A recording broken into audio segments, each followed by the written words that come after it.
नमस्कार दोस्तों, मैं आप सभी का रोहित सर। आज देखने वाले हैं संस्कृत का सिलेबस डिस्कशन। क्या क्या कैसे कैसे एग्जाम में पूछा जाएगा, कितना मार्क्स का रहता है, ठीक है, और कौन सा किताब पढ़ना है उसके बारे में हम सभी देखेंगे, ठीक है। चलिए संस्कृत के बारे में देखते हैं। तो आपका संस्कृत में दो तरह का से एग्जाम में पूछा जाता है। सबसे पहले आपको बुक से पूछा जाता है, ठीक है, और ग्रामर से पूछा जाएगा, जिसको बोलते हैं व्याकरण। क्या जिसको बोलते हैं व्याकरण, ठीक। चलिए, तो बुक से आपका एग्जाम में कितना प्रश्न रहता है तो आप सभी को बता दें। तो बुक से आपको 40% बुक से देखने के लिए मिलता है और 60% व्याकरण से मिलेगा। 60% व्याकरण से। कभी कभी क्या होता है, दोनों बराबर हो जाता है। कभी कभी एग्जाम में हो जाता है दोनों इक्वल, दोनों बराबर से पूछ लेता है, 50% बुक से और 50% व्याकरण से, ठीक है। तो कभी कभी, लेकिन अधिकतर में बुक से 40% और व्याकरण से 60%। चलिए अब बुक के बारे में मैं बता देता हूँ आपको। बुक कौन सा पढ़ना है मैं इसी जगह बता देता हूँ आपको। बुक कौन सा पढ़ना है, प्यूसम। कौन सा बुक पढ़ना है, प्यूसम। प्यूसम एक बुक का नाम है, और प्यूसम भाग 2, ठीक है। चलिए, ये तो बुक का नाम हो गया, ठीक है। चलिए अब बात करते हैं व्याकरण में कौन सा टॉपिक्स पढ़ना है, ठीक है। देखिए, बुक का काय ने बताए, बुक में कितना चैप्टर पढ़ना है, 14 चैप्टर। तो 14 चैप्टर ना लिखें तो हमको लेट लगेगा, आप सभी बोरिंग हो जाएंगे, ठीक है। इसलिए हम व्याकरण को लिख देते हैं। व्याकरण में 8-9 टॉपिक पढ़ना है, ठीक है, उसको हम बता देते हैं, ठीक है। बुक को कब बताएंगे, जब हम बुक पढ़ाएंगे तो आप सभी जान जाइएगा, ठीक है। चलिए इसको अब हम व्याकरण की बात करते हैं। तो आपको व्याकरण में क्या क्या पढ़ना है, तो सबसे पहले आपको वर्ण पढ़ना है, ठीक है। उसके बाद संधि पढ़ना है, संधि पढ़ना है। उसके बाद उपसर्ग पढ़ना है, उपसर्ग। उसके बाद प्रत्यय पढ़ना है, प्रत्यय, ठीक है। फिर उसके बाद आप सभी को क्या पढ़ना है, लकार। क्या पढ़ना है, लकार, ठीक है। लकार पढ़िएगा। उसके बाद आप सभी, अच्छा, लकार को हिंदी में क्या कहते हैं, लकार को दूसरे नाम से क्या जाने जाते हैं, तो आप सभी याद रखिएगा, शब्द रूप, ठीक है, शब्द रूप। चलिए उसके बाद विभक्ति पढ़ना है, विभक्ति। चलिए, विभक्ति को हिंदी में क्या कहते हैं, कारक रूपावली, कारक रूपावली, ठीक है, कारक रूपावली। चलिए ये तो आपका। अच्छा, एक चीज और पढ़ना है आप सभी को, समास। क्या, समास, सॉरी, समास पढ़ना है, ठीक। चलिए सबसे पहले ये आपका व्याकरण का ऑब्जेक्टिव टॉपिक बता रहे हैं, ठीक है। सब्जेक्टिव भी बताएंगे, बाद में बताएंगे, ठीक है। ये आप सभी हेडिंग मार लीजिए, ऑब्जेक्टिव, ऑब्जेक्टिव हेडिंग मारिए, ठीक है। ये ऑब्जेक्टिव के लिए बता रहे हैं, ठीक। तो ऑब्जेक्टिव में आपको इतना सारा याद करना है। तो पहले क्या करना है, वर्ण, उसके बाद संधि, उसके बाद उपसर्ग, उसके बाद प्रत्यय पढ़ेंगे, फिर उसके बाद लकार पढ़ेंगे। लकार की कितने भेद हैं उसको जब पढ़ाएंगे तो आप सभी पता जान जाइएगा, ठीक है। फिर उसके बाद विभक्ति पढ़ेंगे, फिर उसके बाद समास पढ़ेंगे। अच्छा, इसमें इम्पोर्टेंट, बहुत सारा इम्पोर्टेंट कौन सा है, बहुत ज़्यादा इम्पोर्टेंट कौन है आपको बता दें तो आपको लकार बहुत इम्पोर्टेंट है, क्योंकि एक तो ऑब्जेक्टिव में पूछा जाएगा और ऊपर से सब्जेक्टिव में भी बनाने में ज़्यादा आसान होगा। जैसे अनुवाद हो गया, पत्र लेखन लिखने के लिए आता है उसको, ये जब तक लकार नहीं होगा तो आप पत्र लेखन नहीं लिख सकते हैं, नहीं अनुवाद बना सकते हैं, ठीक है। और विभक्ति, ये दो को बहुत इंपॉर्टेंट है। VVI इसको मार लीजिए, VVI, ठीक है, बहुत इंपॉर्टेंट, ठीक है। तो 5 नंबर और 6 नंबर बहुत इंपॉर्टेंट है। और बाकी ये सब भी इंपॉर्टेंट है लेकिन ऑब्जेक्टिव के लिए, लेकिन सब्जेक्टिव और ऑब्जेक्टिव दोनों के लिए ये दोनों बहुत इंपॉर्टेंट है, लकार और विभक्ति। चलिए उम्मीद करते हैं इतना समझ में आ गया होगा। एक बार हम चाहते हैं स्क्रीनशॉट ले लीजिए इसका, ठीक है। चलिए उम्मीद करते हैं आप सभी स्क्रीनशॉट ले लिए होंगे। हम पहले मिटा दिए क्योंकि आप सभी बोरिंग हो जाएंगे, मिटाएंगे क्या यार, ये मिटाता है फिर लिखता है, ठीक है, इसलिए हम पहले मिटा दिए, ठीक है, इसका चिंता नहीं लीजिएगा, ठीक है। चलिए लेकिन ऑफलाइन की तरफ फील आएगा, सब चीज़ लिख लिख के बताएंगे, ठीक है। चलिए अब चलते हैं सब्जेक्टिव में आपको व्याकरण से क्या पूछा जाता है। सब्जेक्टिव में व्याकरण से क्या पूछा जाएगा, सब्जेक्टिव में व्याकरण से क्या पूछा जाएगा, ठीक है। तो अच्छा इधर व्याकरण भी लिख दीजिए, हेडिंग याद रहेगा आप सभी को भी, ठीक है। चलिए तो सबसे पहले आपको बता दूं मैं, गद्यांश पूछेगा, गद्यांश पूछेगा, उसके बाद अनुच्छेद पूछेगा, अनुच्छेद, ठीक है। उसके बाद आपको अनुवाद बनाने का, अच्छा पहले पूछेगा पत्र लेखन मिलेगा देखने के लिए, पत्र लेखन, ठीक है। उसके बाद मिलेगा अनुवाद। चलिए ये आपको व्याकरण से मिलेगा 4 टॉपिक, ठीक है। तो गद्यांश कितना मार्क्स का पूछा जाएगा, कितना क्वेश्चन रहता है, तो गद्यांश 4 को पूछा जाता है, उसमें 2 को बनाना है। एक गद्यांश रहेगा 7 मार्क्स का और दूसरा गद्यांश रहेगा 6 मार्क्स का। तो दोनों को जोड़ दें, टोटल कितना हो जाएगा, 713 हो जाएगा। 13 मार्क्स आपको इससे मिल जाएगा गद्यांश से, ठीक है। अच्छा अनुच्छेद कितना मार्क्स का पूछा जाता है, अनुच्छेद, तो अनुच्छेद हम बता दूं, अनुच्छेद आपको 2 को पूछे जाएगा और एक अनुच्छेद कितना रहेगा नंबर का, 7 मार्क्स का, ठीक है, 7 मार्क्स, ठीक।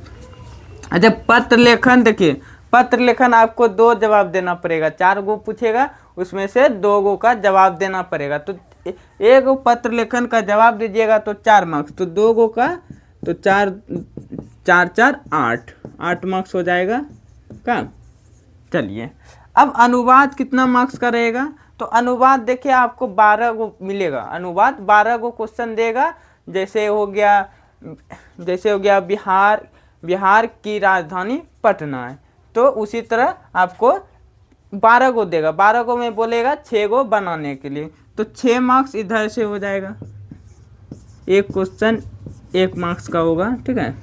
चलिए तो ये आपको व्याकरण से पूछेगा। तो देखिए व्याकरण से कितना मार्क्स का पूछा जाता है, टोटल हम देखें, टोटल व्याकरण से कितना मार्क्स पूछा जाएगा, तो इधर 13 और 7 20 और 20 8 28 28 6 34, क्या, तो व्याकरण से टोटल मार्क्स कितना देना है, सब्जेक्टिव में 34 मार्क्स व्याकरण से पूछा जाता है।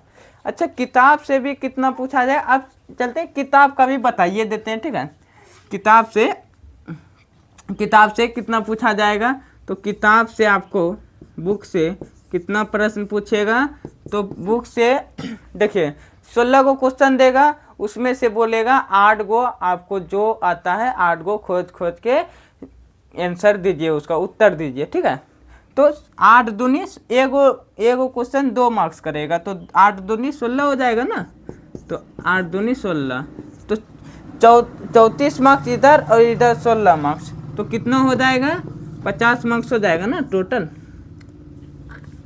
50 मार्क्स हो जाएगा, क्या। चलिए ये देखिए ये व्याकरण का रहा और इधर ये रहा बुक का, तो हमको कहाँ ज़्यादा फोकस करना है, व्याकरण पे। देखिए सब्जेक्टिव से कितना मार्क्स आता है, 34 मार्क्स का आता है, और ऑब्जेक्टिव में भी पूछा जाता है व्याकरण से, तो हमको यहाँ पे ज़्यादा फोकस करना है, इस पर भी करना है फोकस, लेकिन बुक पर फोकस कीजिएगा, लेकिन कम कीजिएगा, लेकिन ज़्यादा इस पे व्याकरण पे, ठीक है। चलिए इसके आगे बढ़ते हैं हम। क्या अच्छा, एक बार चाहता हूँ मैं एक बार स्क्रीनशॉट ले लें, बहुत अच्छा रहेगा इसको, ठीक है। चलिए उम्मीद करते हैं स्क्रीनशॉट ले लिए होंगे। अब चलते हैं एग्जाम पैटर्न। एग्जाम में किस तरह क्वेश्चन पूछा जाएगा और कितना क्वेश्चन रहता है एग्जाम में, तो हम यहाँ पे एग्जाम पैटर्न बता देते हैं, ठीक है आपको।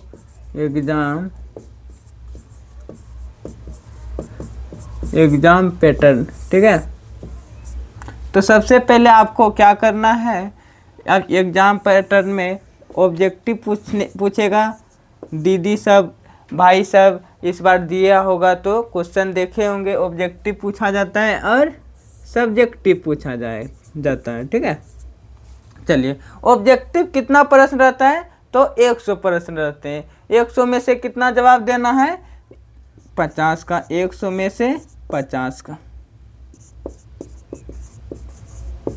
चलिए ये तो 50 प्रश्न का जवाब देते हैं। अच्छा, ये 50 सिर्फ बुक से रहेगा या व्याकरण से सिर्फ रहेगा, तो मैं बताना चाहता हूँ आधा बुक से रहेगा, आधा व्याकरण से रहता है, ठीक है। तो आधा किससे रहेगा, बुक से, और आधा व्याकरण से। चलिए अच्छा, किसी को डाउट होता है कि हम बुक बना, सिर्फ बुक पढ़ के क्या ऑब्जेक्टिव 50 गो बना सकते हैं, तो मैं कहना चाहता हूँ आप सिर्फ बुक किताब पढ़ के ऑब्जेक्टिव 50 नहीं बना सकते हैं, ठीक है। बना भी लेते हैं तो उसमें भी डाउट रहेगा, ठीक है।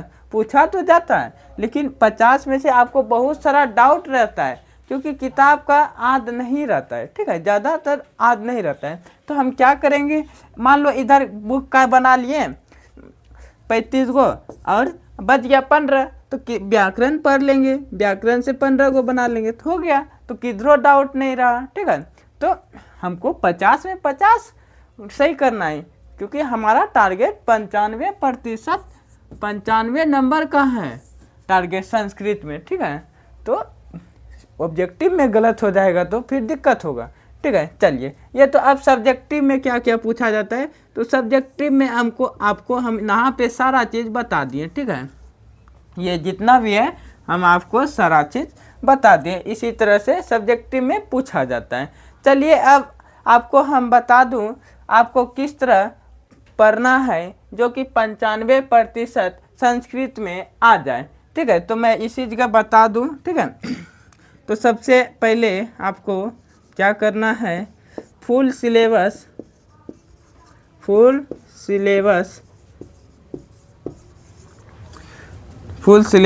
पढ़ना है, ठीक है। उसके बाद क्या करना है, टाइम टू टाइम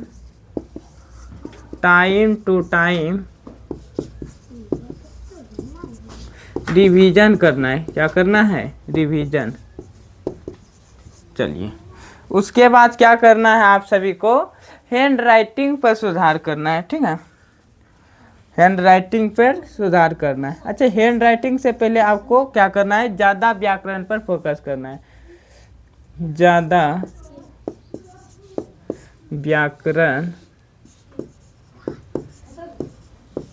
व्याकरण पर फोकस करना है, ठीक है।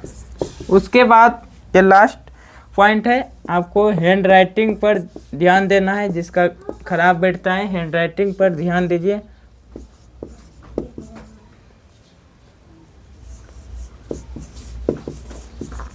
हैंड राइटिंग पे तो आपका ये इतना, पहले क्या करना है, फुल सिलेबस पढ़ना है। उसके बाद टाइम टू टाइम रिवीजन कीजिए।